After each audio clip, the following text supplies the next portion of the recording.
আসসালামু আলাইকুম, কেমন আছেন সবাই? আজকে আমি চলে এসেছি খুব মজার একটা রেসিপি নিয়ে। আজ আমি তৈরি করব আলু দিয়ে কবুতরের মাংস ভুনা। আর এই কবুতরের মাংসটা কিন্তু খেতে অনেক বেশি মজা হয়ে থাকে। এই মাংসটা কিন্তু আমাদের শরীরের জন্য অনেক বেশি উপকারী। আমি যেভাবে সহজ করে কবুতরের মাংস রান্না করি, আপনাদের সাথেও ঠিক সেভাবেই শেয়ার করব। কবুতরের মাংস রান্না করার জন্য এখানে আমি মশলাটাকে আগেই প্রস্তুত করে নেব। এর জন্য আমি 1 চামচ নিয়ে নেব আদা বাটা, আরও দিব 2 চামচ পেঁয়াজ ও রসুনের পেস্ট, আরও দিব 1 চামচ হলুদের গুঁড়া, 1 চামচ মরিচের গুঁড়া, 1 চামচ ধনিয়া গুঁড়া এবং স্বাদ মতন লবণ।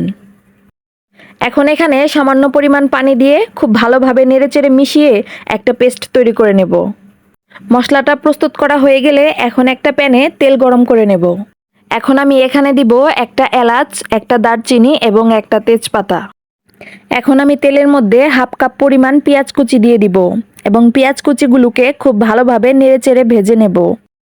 পেঁয়াজ কুচিগুলো খুব ভালোভাবে ভাজা হয়ে গেলে আগে থেকে প্রস্তুত করে রাখা মশলাটা এর মধ্যে দিয়ে দিব। মশলাগুলোকে আমি খুব ভালোভাবে নেড়েচেড়ে মিশিয়ে নেব। এ পর্যায়ে আমি 1 চামচ পরিমাণ মাংসের মশলা এর মধ্যে দিয়ে দিব। মশলাটাকে দিয়ে খুব ভালোভাবে কষিয়ে নেব। এখানে আমি 2টা কবুতরকে খুব ভালোভাবে ধুয়ে পরিষ্কার করে নিয়েছি। মশলা থেকে যখন তেল উঠে আসবে তখন আমি কবুতরের মাংসগুলো এর মধ্যে দিয়ে দিব। মাংসগুলো দিয়ে খুব ভালোভাবে নেড়েচেড়ে মিশিয়ে নেব। মাংসগুলোকে আমি অনেকটা সময় ধরে কষিয়ে নেব, কারণ যে কোনো মাংসই আপনারা যদি খুব ভালোভাবে কষিয়ে রান্না করেন তার টেস্ট অনেক গুণে বেড়ে যায়। এখানে আমি একটা আলুকে ছোট ছোট টুকরো করে কেটে খুব ভালোভাবে ধুয়ে নিয়েছি। এগুলো এখন আমি মাংসের মধ্যে দিয়ে দিব। আলুগুলোকে দিয়ে খুব ভালোভাবে নেড়েচেড়ে মিশিয়ে নেব।